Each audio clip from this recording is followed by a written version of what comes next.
ನೋಡಿ, ಇಲ್ಲಿ ವಿದ್ಯುತ್ ಟ್ರಾನ್ಸ್ಫಾರ್ ಇದ್ದು ಇದು ತುಂಬ ದುರಸ್ತಿಯಲ್ಲಿದೆ.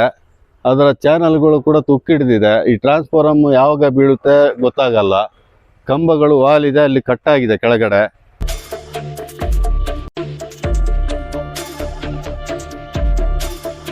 ಈಗ ಆಲ್ರೆಡಿ ಬೆಸ್ಕಾಂ ಅವರಿಗೆ 1912ಗೆ ಕಂಪ್ಲೇಂಟ್ ಮಾಡಿದ್ದೀವಿ.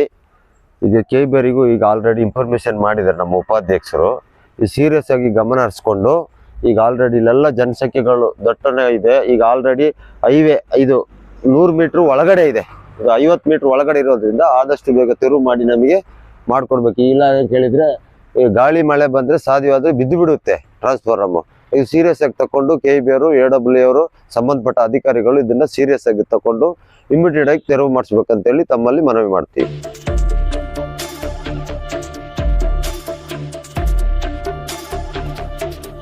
ಸುಮಾರು ಬಾರಿ ಹಿಂದೆ ನಾವು ಇಲಾಖೆಗೆ, ಮೆಸ್ಕಾಂ ಇಲಾಖೆಯವರಿಗೆ ನಾವು ವಿಚಾರ ಮುಡಿಸಿದ್ದೀವಿ. ಇದನ್ನು ಪರಿಗಣಿಸಿಲ್ಲ. ಇದು ನಾಳೆ ಸಾರ್ವಜನಿಕರಿಗೆ ತೊಂದರೆ ಆಗುವಂಥ ಪರಿಸ್ಥಿತಿಯಲ್ಲಿ ಇದೆ. ನೂರಾರು ಜನ ಇಲ್ಲಿ ಈ ದಾರಿಯಲ್ಲಿ ತಿರುಗಾಡ್ತಾ ಇದ್ದಾರೆ. ಯಾವ ಸಮಯದಲ್ಲಿ ಯಾವಾಗ ಏನಾಗುತ್ತೆ ಅಂತ ಹೇಳಲಿಕ್ಕಾಗಲ್ಲ.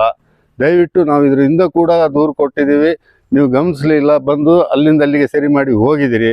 ಈಗ ದಯವಿಟ್ಟು ಇದನ್ನು ಸರಿ ಮಾಡಿ ಇಲ್ಲಿಂದ ತೆರವು ಮಾಡುವಂಥ ಒಂದು ಕಾರ್ಯಕ್ರಮ ಮಾಡಬೇಕು ನೀವು. ಇಲ್ಲ ಅಂದರೆ ತುಂಬ ತೊಂದರೆ ಆಗುತ್ತೆ.